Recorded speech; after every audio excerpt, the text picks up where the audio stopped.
रामायण बालकांड की कथा, शिव पार्वती संवाद की कथा। भगवान शंकर माता पार्वती जी कैलाश में बट वृक्ष के नीचे बैठे हुए हैं। माता बाबा के वामंग में विराजमान है। बाबा ने पूछा, आप क्यों आए हैं? क्या आप कुछ पूछना चाहती हैं? माता ने कहा, प्रभु आप विश्व के नाथ हैं, आप मेरे भी नाथ हैं, आप सर्वज्ञ हैं। प्रभु आप एक बात बताइए, क्या कभी कल्प वृक्ष के नीचे रहने वाला दरिद्र हो सकता है? नहीं ना, तो आपके चरणों की दासी होकर भी मेरा भ्रम समाप्त क्यों नहीं हो पा रहा है? शंकर जी ने पूछा, आपको भ्रम है? माता बोली, यह पिछले जन्म का है जो अभी तक समाप्त नहीं हुआ। शंकर जी बोले, मैं आपका भ्रम कैसे समाप्त करूंगा? मैया बोली, आप ही के पास उपाय है, कहीं रघुनाथ कथा विधि नाना।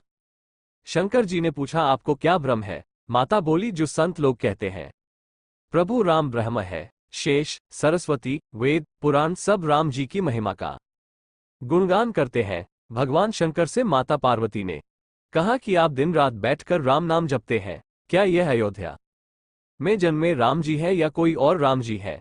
आप कहते हैं कि राम जी ब्रह्म है, तो ब्रह्म का जन्म तो नहीं होता, यह एक राजा के पुत्र कैसे बन गए? और राजा के पुत्र है तो जन्म लेने वाले राजपुत्र को आप ब्रह्म क्यों बता रहे हैं? देखी चरित महिमा सुनत भ्रमति बुद्धि अति मोरी। माता ने रामचरित्र और सारी लीला पूछी। प्रभु आप तीनों लोकों के गुरु हैं, मुझे पूछने में और कुछ छूट गया हो तो यह आप बता दीजिए। श्री रघुनाथ रूप ओ रावा, परमानंद अमित सुख पावा। हृदय में राम जी का दर्शन हुआ और भगवान शंकर 2 दिन के लिए ध्यान में चले गए। माता हाथ जोड़ बैठी है।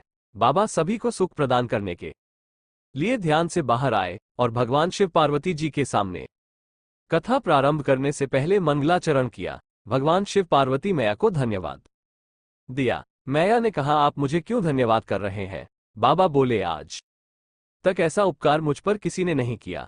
मैया ने पूछा, मैंने कौन सा उपकार कर दिया? पूछे हूँ रघुपति कथा प्रसंगा, सकल लोक जग पावनी गंगा।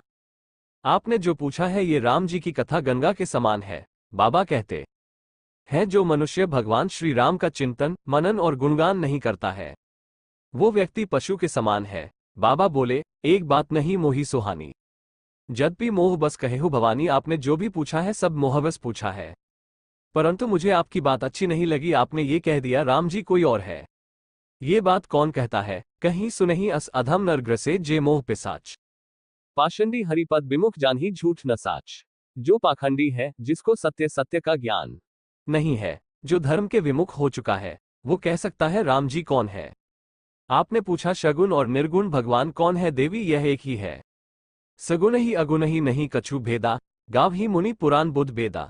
भगवान भक्त के प्रेम बस निर्गुण से सगुण होते हैं। बाबा कहते हैं, राम ही केवल प्रेमु प्यारा, जानी लेउ जो जान निहारा। राम जी को केवल प्रेम प्रिया है। बाबा ने कहा, देवी भगवान के स्वरूप को कोई नहीं जानता, वेद अपने अनुसार कहते हैं। महाराज दशरथ के आंगन में खेलने वाले बालक श्री राम ही भगवान है। माता ने पूछा, राम जी मनुष्य रूप में कब आते हैं? बाबा बोले, जब जब होई धर्म का हानि, बाढ़ही असुर अधम अभिमानी। जब जब धर्म की हानि होती है तो राक्षसों के संहार के लिए भगवान जन्म लेते हैं। शिव पार्वती द्वारा श्री रामचरित्र का गुणगान किया गया है। माता बाबा के साथ बैठकर श्री राम की महिमा और उनके स्वरूप के बारे में बातचीत की गई है।